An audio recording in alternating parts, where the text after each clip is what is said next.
Kira-kira apakah karakter Pak Prabowo yang dulu dikatakan sangat ya karena tentara, keluarga menak gitu dan keras begitu, dan apakah itu akan menjadi warna dalam pemerintahnya dalam 5 tahun ke depan?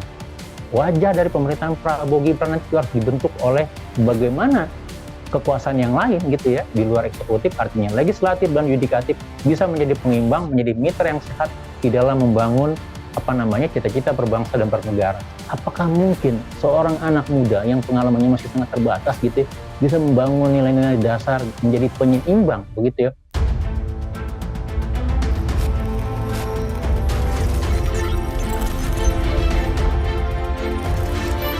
Jumpa lagi Scan bersama Bung Firdaus Ilyas. Iya, berjumpa lagi kita, Bung Meldi Ren. Prabowo sebenarnya cukup baik, Bung Firdaus ya, memberikan hope, harapan-harapan ke depan ya. Kemarin dia juga melakukan dukungan-dukungan ke Palestina ya. Tapi role model seorang presiden ya bekas tentara ini kan nggak banyak ya. Salah satunya Pak Harto. Nah, developmentalism Pak Harto kan gaya tentara banget gitu ya. Jadi pembangunan jalan demokrasinya dihambat sama dia sehingga pembangunan jalan gitu. Jadi ada otoritarian yang dibangun di situ. Dan di luar juga ada dulu yang Colin ya, Colin itu Deplu ya, atau dia pernah wapres ya. Itu juga gaya tentara ya, tapi di Amerika Iya, itu.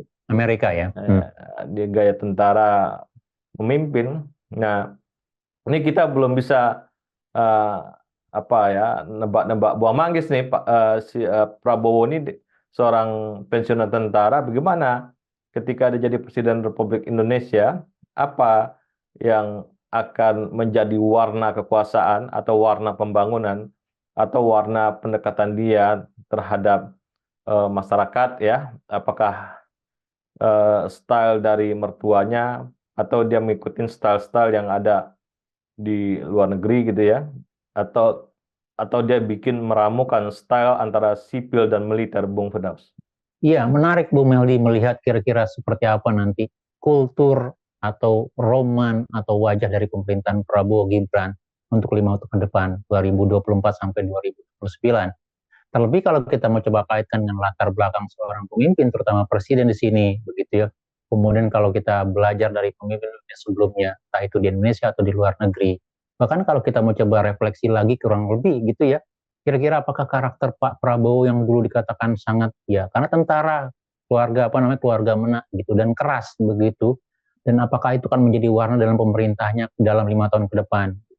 Sebenarnya kalau kita ingat misalnya di awal ketika akan maju sebagai pilpres ya, Pak Jokowi sudah memberikan sinyal bahwa Pak Prabowo mengatakan sudah banyak berubah. Artinya sudah lebih kalem mungkin ya, tidak seperti dulu ya, orang agak ngeri tanda kutip begitu ya, gitu. Apalagi kalau kita mahasiswa yang tahun 90-an kita merasakan begitu ya, bahwa kita vis-a-vis begitu di sana. Tetapi ya kita lihat apakah terjadi perubahan atau tidak.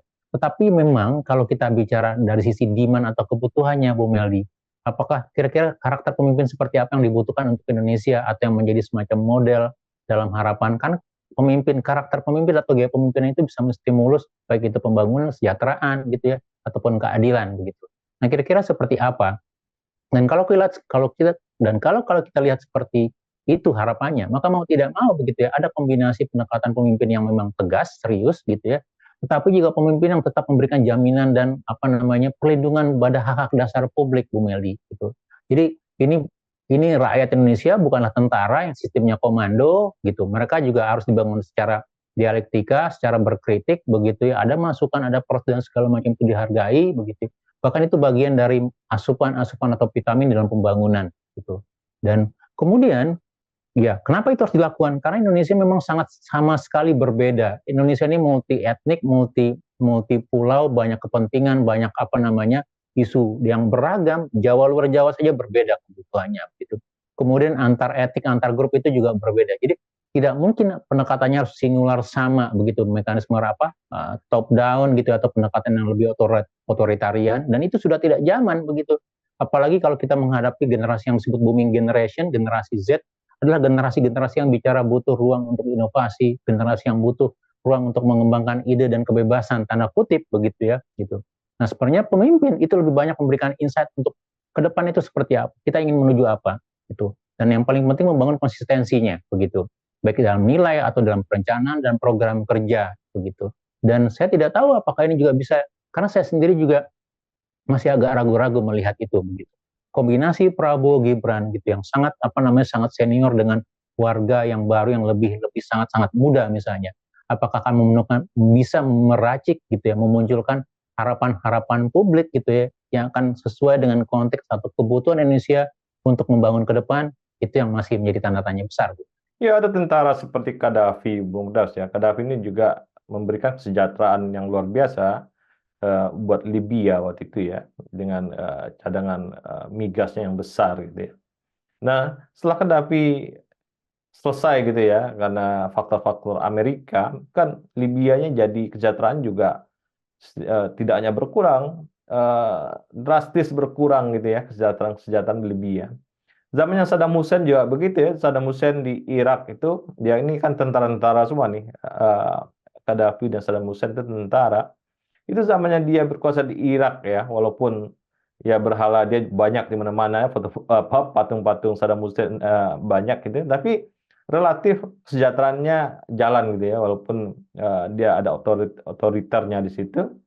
Nah, apakah nih pola ini akan dipakai atau ya ada 10% 20% yang terkandung dalam kekuasaannya Prabowo gitu ya, dan 7% sipil gitu ya. Kita belum tahu nih. Tapi pola-pola ini kan seperti polanya Putin juga bisa ditiru ya, tegas apa segala macam. Ini juga ya memberikan kesejahteraan juga bagi Rusia gitu ya. Dan latar belakang pensiunan tentara ini menarik ya untuk dilihat gitu. Dan saya kira pensiunan tentara dulu yang cukup sipil misalnya, yang bisa polanya ditiru oleh Prabowo adalah Aha Nasution ya. Dia ngerti demokrasi, ngerti hak-hak sipil, ngerti konstitusi, ngerti macam-macam ya. Walaupun di ujung dia menggunakan teori dui fungsi ABRI gitu ya. Ini yang diciptakan oleh dia. Tapi dia lebih soft ya dibanding Pak Harto yang keras gitu modelnya.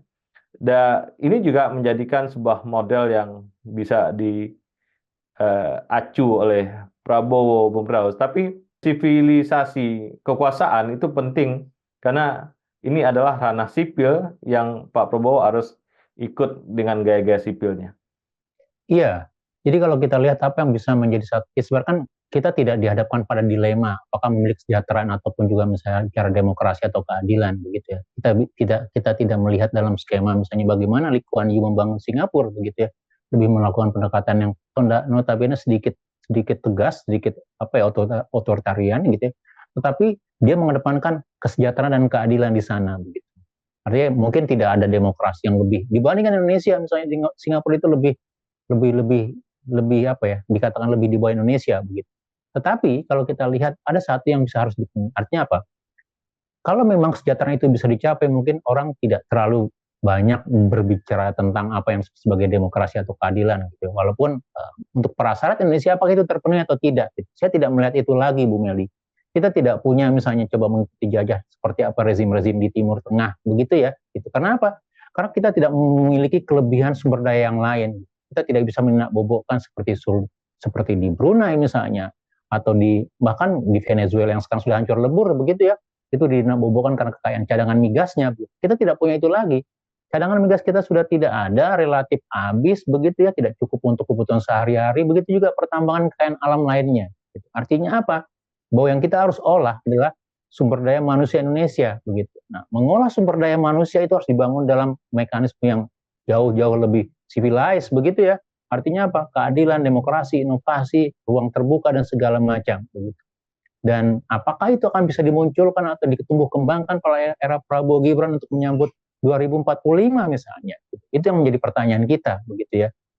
Dan kayaknya akan menjadi semacam bunuh diri kalau memang nanti ada pendekatan yang lebih otoritarian begitu ya, lebih keras kepada publik. Walaupun saya melihat gitu ya, artinya apa? Untuk menjamin adanya pemerintahan yang lebih beradab gitu ya, lebih demokratis, lebih mengedepankan kepentingan publik gitu, maka mau tidak mau orang di sekitar kekuasaan gitu ya, atau bahkan dari lembaga-lembaga ya, kita menganut trias politik ya begitu ya, artinya apa?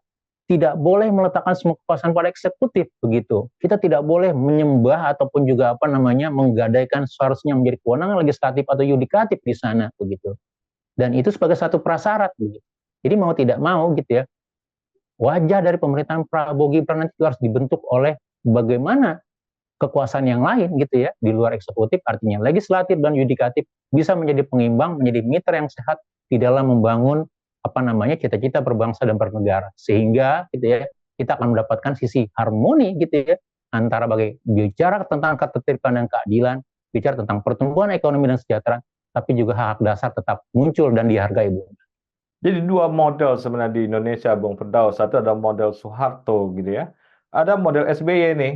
Antara dua ini saya kira menjadi rujukan yang baik gitu ya. SBY yang hati-hati dan sangat menimbang demokrasi ya. Sedangkan Pak Harto lebih decisif, memutuskan sesuatu lebih cepat sehingga pertumbuhannya juga baik gitu ya. Nah, ini dua model ini di dalam negeri ini bisa Prabowo rujuk nih, dia modelnya seperti apa, atau dia bikin alternatif model baru ya, bisa juga campuran hybrid dari dua model ini gitu ya, atau dia juga meniru-niru yang lain juga boleh lah, atau dia berkreativitas bikin model yang lain. Tapi yang jelas ya, tidak boleh dia merusak demokrasi, atau dia merusak civil society, atau merusak kebebasan berpendapat, atau merusak free will orang gitu ya di masyarakat,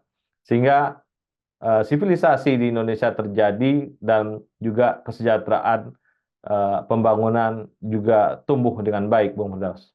Iya, betul. Itu salah satu yang menggaransi nanti bahwa tumbuh kembang dari sisi peradaban keanekaragaman Indonesia itu tetap terjadi, Bu. Walaupun juga kalau kita coba refleksi yang kemarin ya, satu yang menurut saya juga itu tidak sehat dalam kerangka membangun keberagaman atau demokratisasi di Indonesia adalah bagaimana merangkul semua pihak itu masuk dalam koalisi atau kelompok yang sama, Bu Meldi. Gitu. Pak Prabowo melanjutkan apa yang sudah disampaikan oleh Pak Jokowi gitu ya, akan coba mengajak semua lawan-lawan politiknya, gitu. Pasangan 01 dan 03 untuk bagian dari koalisi begitu. Dan yang menarik adalah menjadi sinyalemen adalah gitu ya, ya sudah kalau Anda tidak mau berkoalisi tapi jangan mengganggu. Ini agak kalimat bersayap buat kita begitu. Apakah konteks mengganggu ini tidak boleh mengkritik, tidak boleh memberikan masukan gitu ya, atau hanya berbeda tapi kita diam saja menjadi penonton? Tidak ada dalam sebuah negara orang yang tidak, ya anggaplah bagi dari kelompok yang kalah atau tidak berkuasa itu menjadi penonton. Mereka tetap punya suara begitu. Mereka tetap punya kontribusi. Dan ini yang harusnya coba tetap dijaga oleh Prabowo gitu ya. Dan apakah nanti ini akan bisa diimbangi? Artinya apa? Kepada siapa kita berharap? Jadi kalau kita mau coba bandingkan dengan eranya Pak SBY punya Yusuf Kala di sana, punya Budiono di periode keduanya gitu, sebagai penyeimbang gitu ya. Dan bagaimana dengan misalnya Gibran di sana? Apakah Gibran juga akan coba membangun nilai-nilai ini? Ini yang kadang-kadang menjadi, apakah mungkin seorang anak muda yang pengalamannya masih sangat terbatas gitu ya, bisa membangun nilai-nilai dasar menjadi penyeimbang begitu ya? Karena kalau kita lihat ini nampaknya tidak akan ketemu begitu. Tapi sekali lagi gitu ya, ya kita semoga saja gitu ya orang-orang di sekitar kekuasaan itu juga memberi ruang yang cukup untuk oposisi, untuk berbeda, untuk kritik gitu ya, untuk bagian dari demokratisasi, bagian dari keberagaman gitu. Sehingga kita tidak menjadikan bangsa Indonesia mundur jauh ke belakang, tetapi maju ke depan gitu ya dengan kelebihannya, dengan ketegasannya, dengan konsistensinya begitu. Dan untuk itu ya bagian dari budaya demokrasi menghargai para pemenang pemilu gitu ya. Kita berharap ini pada Prabowo nanti. Mudah-mudahan itu menjadi semacam satu cita-cita, satu landasan dasar dia membangun wajah pemimpin Indonesia ke depan, Bung Meldi. Wajah Republik Indonesia ke depan, Bung Meldi. Terima kasih, Bung Firdaus. Iya, Bung Meldi, terima kasih banyak. Salam Indonesia bersih. Salam Indonesia bersih.